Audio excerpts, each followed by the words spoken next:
Here we have two identical pumps, exactly the same part numbers,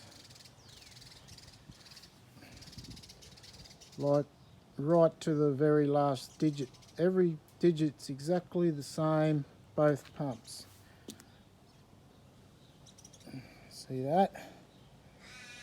That's the old pump, and this pump was running like a dream, magnificent.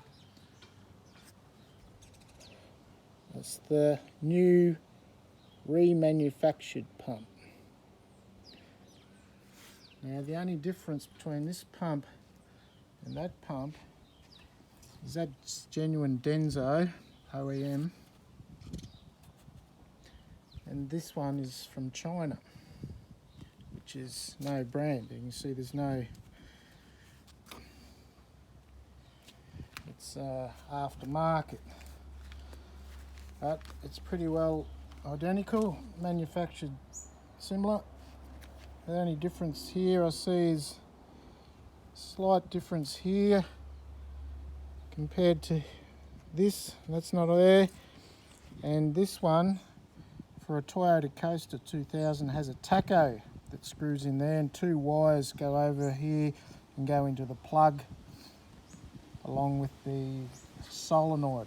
And this is 24 volt solenoid because coasters are 24 volt. Other than that, this goes on a 1HZ. Let me know if you've got one on your Land Cruiser. I'm interested to know whether you can just put one of these on a Land Cruiser. Now, the story behind this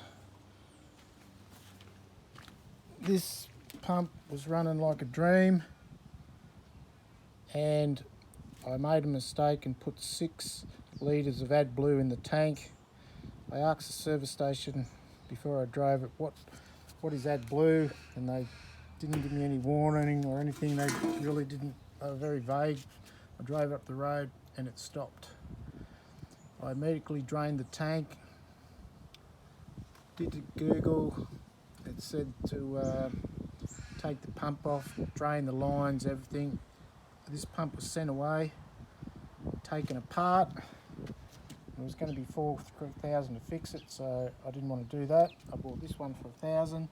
I put this one in, and it hasn't worked in the vehicle. It did start, I did drive it, but it hasn't got power. I put the dial gauge in, and I couldn't work out why I couldn't time it. I adjusted it to 1.03 and 1.09, somewhere between there, but it just didn't quite work right. I've noticed when I've pulled it out is the washer in there has gotten stuck in there, so that wasn't coming out when I was putting the dial indicator in. It's only minute, but possibly that's making the dial indicator be out a bit. But in any case, I tried it a number of different ways and it wouldn't work. Now that this pump's cleaned up, I'm going to put it in today and see if this works.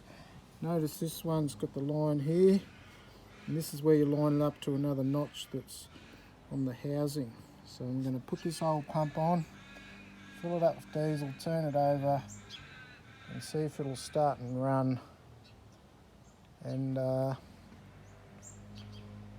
take it from there.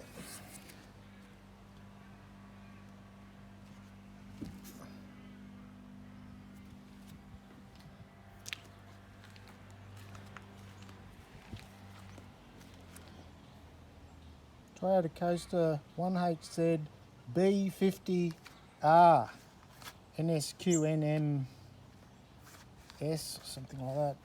Yeah. The actual pump number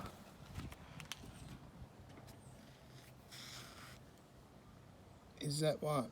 22101C310. That VE6, VE is for distributor pump. 6 is for 6 cylinders. 10 is the 10mm barrel. F is it's the thing inside this pump that does the governing, the governor. It's an F-type governor, whatever that means. And then 1900 is the revs per minute.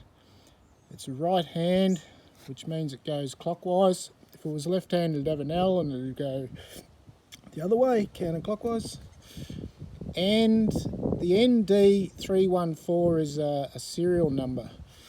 And this here, this is your part number. So that's OEM, that one. 2210 100 1C. That's OEM, and then the part, if you find other manufacturers, they'll do it by this part here, that part number.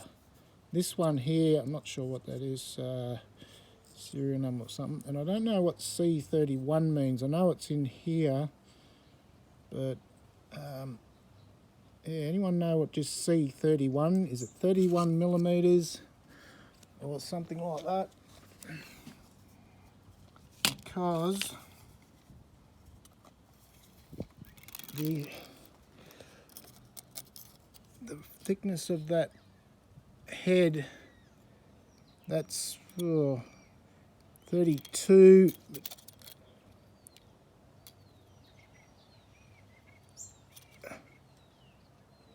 Yeah, that's 31 millimeters, the thickness of that.